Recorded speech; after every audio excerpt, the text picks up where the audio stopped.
Today we're going to look at online theft and copyright infringement and what you can do to protect yourself against it. We're going to look at whose responsibility it is to track all this, how you can find out if your material is being stolen, and then what to do if you find somebody stealing your material.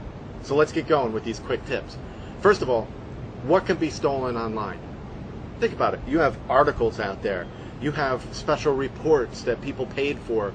You have your sales copy, which whether you wrote it yourself or you paid somebody, it could be in the tens of thousands of dollars that sales copy costs.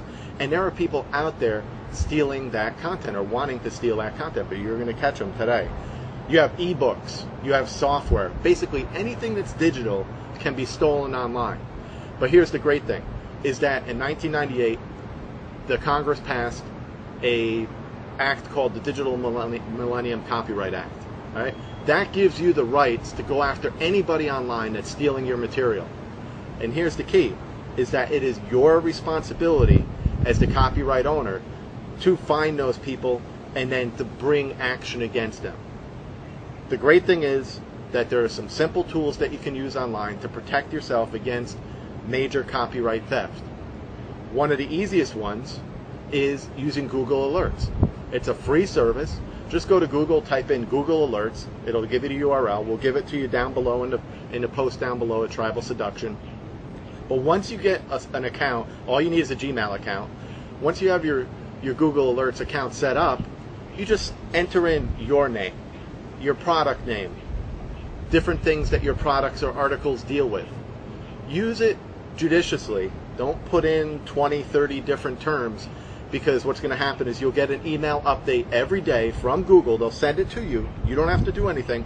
Google will be scouring the web looking for the keywords that you entered.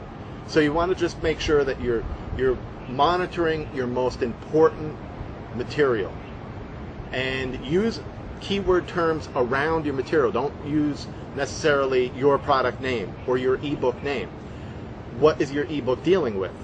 Search for those keywords and set up Google Alerts for that. One of the other things that you can do is use a service called Copyscape. That's copyscape.com. We'll give you that URL down below as well. Copyscape will go out and scour the web and see if there's matching material out there.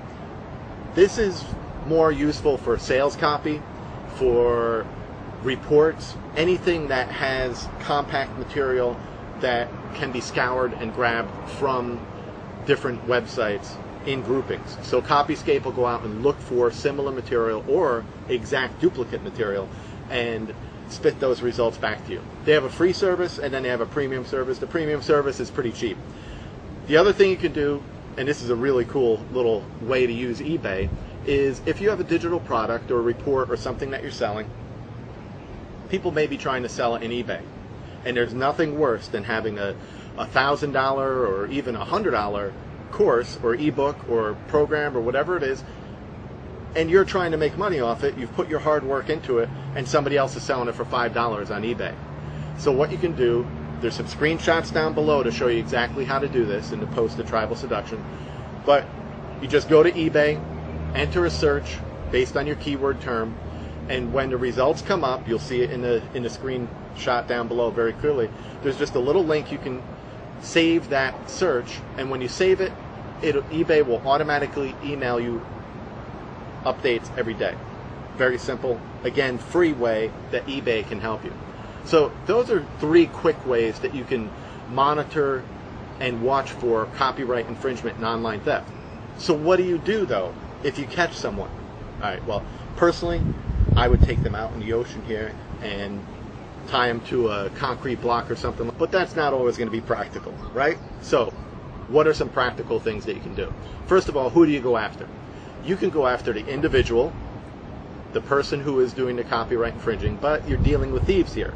So I usually won't start at that place, and most people I know won't start at that place. You can go after the credit card processor. You can approach the credit card processor and explain that they are processing orders on material that is your copyrighted material.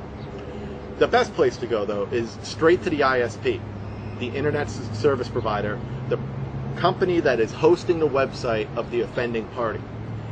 So you do that based on that Digital Millennium Copyright Act that I mentioned earlier. And I've provided a in yourself a form letter that can be sent to an ISP, letting them know that your copyright material is being infringed upon. That's easy to do.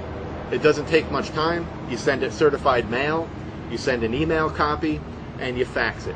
It's going to cost you a couple bucks, and that's the first step to take, and that should take care of the issue very quickly. You at least get a response from the ISP because they need to be in compliance with that Digital Millennium Copyright Act. Another thing that you can do is, if something is found on eBay, is use eBay's Vero program.